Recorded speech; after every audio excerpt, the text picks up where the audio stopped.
चालू करा म्हणून पदयात्रा सांगता समारंभ या ठिकाणी सुरुवात होते आणि होणाऱ्या सर्वांनी उभं राहायचं वंदे मातरमसाठी. पाठीमागे जे विद्यार्थी येत आहेत त्यांनी वंदे मातरमसाठी सर्वांनी उभं राहायचं. मान्यवरांना विनंती आहे, आपण वंदे मातरम कार्यक्रमाची सुरुवात करतोय.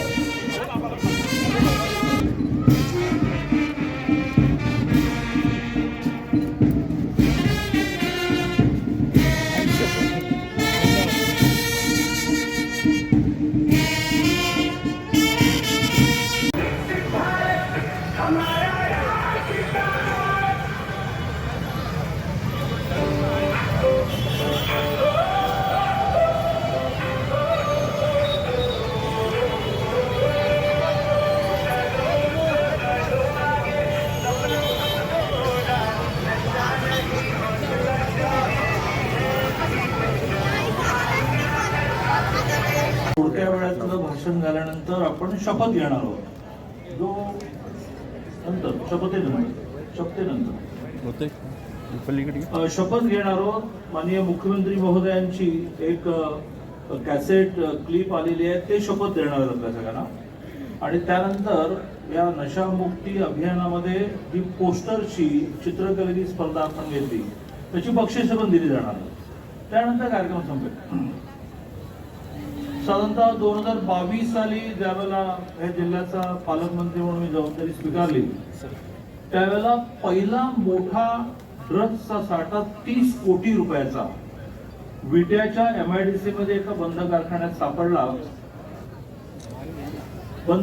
सापडला आणि तिथून सांगली जिल्हा मी इयर करेक्ट करतो 2025 तिथून सगळ्या जिल्ह्यामध्ये एक अस्वस्थता सुरू झाली आणि पालकमंत्री या नात्याने या देशाचे पंतप्रधान आणि ह्या राज्याचे मुख्यमंत्री नरेंद्रभाई आणि देवेंद्रजी हे वारंवार जे म्हणतात की कुठल्याही आतंकवादाला क्षमा नाही, पण नशेच्या माध्यमातून देश संपवण्याचा प्रयत्न करणाऱ्या देशद्रोह्यांना बिलकुल क्षमा नाही.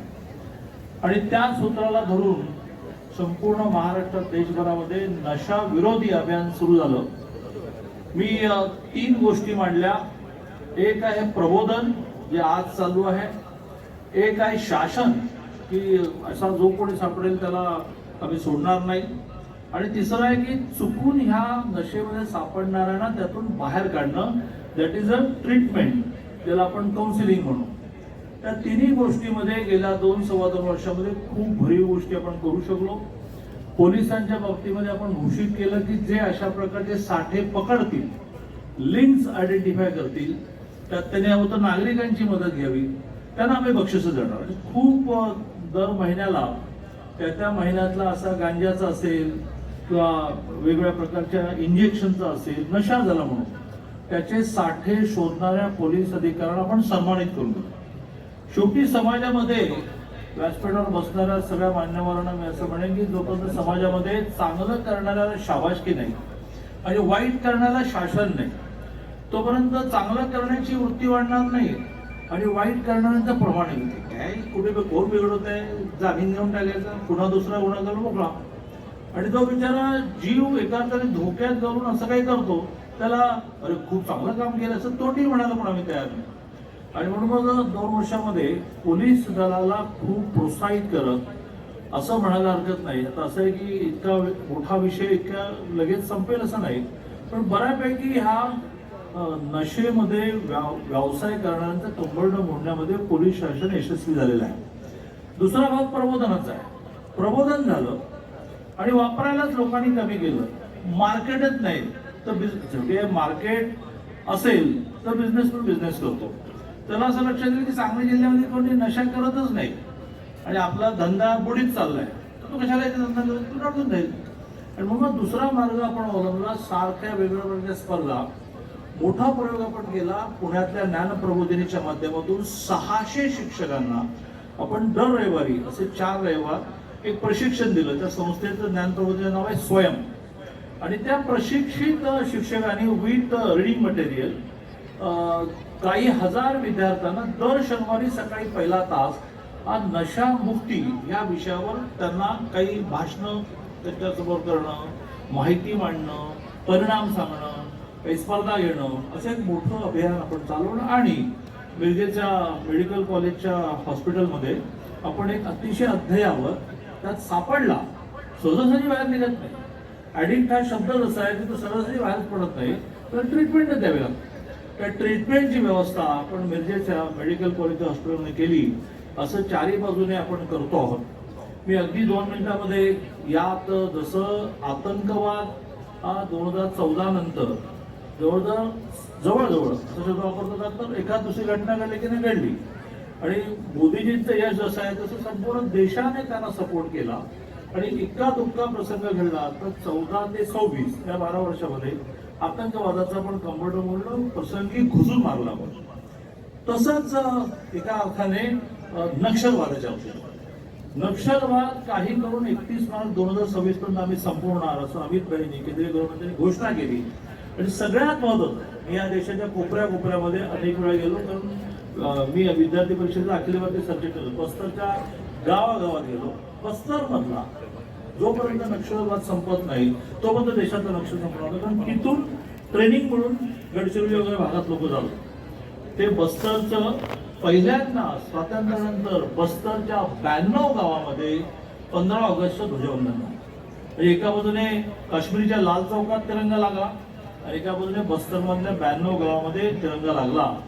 त्याच्या मागोमाग आता कंबरडं मोडायला लागेल. आतंकवाद, नक्षलवाद आणि ड्रग्ज ह्यावर आपण सगळ्यांनी काम केलं पाहिजे. शेवटी एक कार्यक्रम देऊन मी माझं बोलणं संपवतो. शेवटी नशा ही थोडी निराशेतून येते, रिकामेपणातून येते. शाळांमध्ये एक काळ चित्रकलेचा टीचर होता, मग RSP म्हणजे आठवड्यातून एकदा आपण ट्रॅफिक कंट्रोलचं शिकवायचो. मग मोठ्या प्रमाणावर क्रीडा शिक्षक होता, तो आपल्याला मोठ्या प्रमाणावर आपले खेळ खेळून द्यायचा, स्पर्धा घेऊन द्यायचा, बक्षिसं मिळायची, हुरियो व्हायचा. मग आपल्याला नाटक बसवायला मिळायचं, मग गाणं बसवायला मिळायचं. ह्या सगळ्या गोष्टी हळूहळू शाळा कॉलेजमधून बंद झालेल्या आहेत. मी माझ्या मतदारसंघामध्ये सगळ्या शाळांमध्ये माझ्या खर्चाने एक म्युझिक म्हणजे गाणं शिकवणारा, एक डान्स शिकवणारा, एक अभिनय म्हणजे त्याला ऍक्टिंग शिकवणारा आणि सगळ्यात महत्त्वाचे लाठीकाठी शिकवणारा असं एक मोठं नेटवर्क उभं केलं. प्लस रोज आम्ही अतिशय पौष्टिक बिस्किट देतो. 2 फिरती ग्रंथालय शाळांमध्ये जाऊन मुलांना पुस्तक वाचण्याची प्रवृत्त करतो. घरी न्यायला परवानगी असते. हे सगळं आपण आपल्या जिल्ह्यात करू. प्रत्येक 10-12 शाळांना एक संगीत शिक्षक देऊ. CSRच्या माध्यमातून पैसे उभे करू. मी कोथरूडमध्ये करतो ते अशा अनेक वर्गाने करून करतो. जोपर्यंत आपण तरुणींना बिझी ठेवत नाही, त्यांना त्यांचं रिकामपण कमी करतात, तोपर्यंत ते सारखं मोबाईल हातात घेऊन सुरू होतं. पण चला ते अभिनयाचे ऍक्टिंग शिकवणारे आपले आले, चला गाणं शिकवणारे आले, चला ग्राउंडवर जायचं, खेळायचं आहे, असं जोपर्यंत सुरू होत नाही तोपर्यंत हा रिकामा वेळ जो आहे, माणसाच्या आयुष्यात रिकामपण जे आहे ते नशा खातं. आणि त्यामुळे इथे बसलेल्या सगळ्या शिक्षकांना मी अपील करेन, इनिशिएटिव्ह तुमचा, पुढाकार तुमचा. मग तो संगीताचा शिक्षक तुम्ही शोधायचा, मग तो अभिनय शिकवणारा, ऍक्टिंग शिकवणारा शिक्षक तुम्ही शोधायचा, लाठीकाठी शिकवणारा तुम्ही शोधायचा. 10-12 शाळांचा क्लस्टर करायचं. कारण एका शिक्षक 10-12 शाळेमध्ये आठवड्यातून 2 दिवस ते करू शकतो. सगळ्या शाळा 10-12 करू शकतो. त्या क्लस्टरचा होणारा खर्च तुम्हाला दरमहा न चुकता पगारासारखा मिळेल. त्यासाठी मोठ्या प्रमाणावर लोकांना मी प्रेरित करेन की अरे बाबा, तरुणांना जर काही आपण क्रिएटिव्ह दिलं तर यातून ते बाहेर पडतील. मी आता डायरेक्ट मुख्यमंत्र्यांनी आपल्याला सगळ्यांना शपथ द्यावी. आम्ही सगळेजण स्टेजवर, तुम्ही सगळेजण उभे राहा, फक्त जरा ते सेटिंग झालंय का बघा. शपथ दिली की मेन कार्यक्रम संपेल. आज आपण शपथ घ्यायची आहे की आम्ही स्वतः नशा करणार नाही आणि नशा विकणाऱ्यांना शोधून घेऊ, पोलिसांकडे शिक्षा करायला लावू. असं सगळे मिळून समाजामध्ये एक अलर्ट, दक्ष, सतर्क वातावरण निर्माण करण्यासाठी मुख्यमंत्र्यांनी शपथ देत आहेत. आपण सगळेजण आपापल्या जागी उभे राहू.